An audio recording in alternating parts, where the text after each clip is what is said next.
Kelly and I were also talking, you don't throw your furniture in the pool to keep it from blowing around. Take the furniture inside, put it in the garage. Don't put anything else in the pool. And by the way, that cage cutting thing, boy, that's like at the very last minute there too, all right?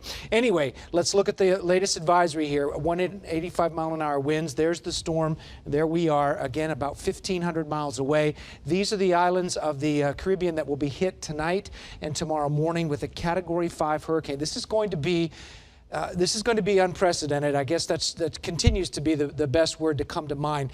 These islands down here are in hurricane country. They're prepared for things like this, but a Cat 5 with this much force is going to be devastating. And there's Antigua, for example, right in the way, the British Virgin Islands, St. Croix, St. Thomas, all those cruise ports that we've all been to down and through here, they're really going to take a beating. Now on Thursday, the storm, if it avoids the land, will still be out over the open water, more or less, to the north of the islands. This is 85 degree, 86 degree water in here.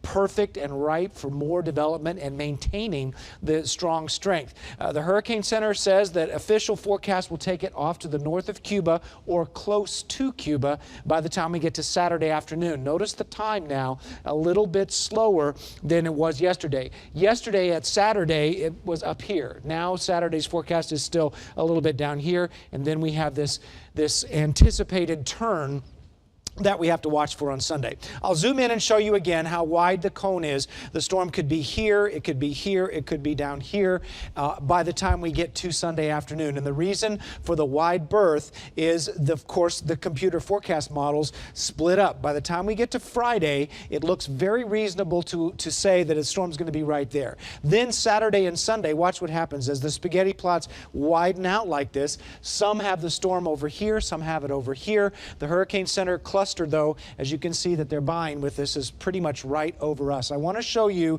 two different takes on what could happen. We've been talking a lot about the European model and the American model. And I'll tell you, as of right now, we want to root for the American model if we're going to root for any of them, because the European model is the most dire as far as we are concerned. By the time we get to Friday, the storm goes close to Cuba and may even go over Cuba for a time. But according to the European model forecast, the storm then hooks onto the west side of Florida, coming up over the Keys, very similar to what Donna did back in 1960. Now, that storm was, as you know, some of you folks were here for Donna, was not good on the west coast of Florida. Now let me show you the American model. Again, the American model takes the storm in the same direction.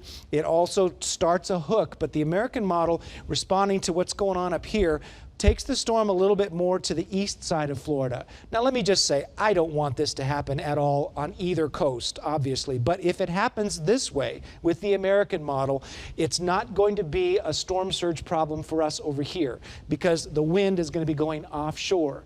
If the European model is right and the storm's here, the wind's going to have a chance to come onshore, and that's where our storm surge problem is going to be. So we have to keep watching these models over the next couple of days. Those two scenarios are going to play out, one or the other, or something in between, and that's the problem with our forecast now. I got to mention real quickly, we still have showers and thunderstorms in the outlook for us for the rest of this afternoon and tomorrow and on Friday. These are normal summer thunderstorms that have nothing to do with Irma. You can see them lined up here for the next couple of days. We're going to put up our severe weather first alert for the weekend coming up, and even into Monday. I'm going to give a wide 3-day alert there on my 7-day planner, as you can see. Coming up in the next half hour, I will show you the local radar. We do have thunderstorms to track right now, and I'll have a little more on Irma coming up in the next half hour.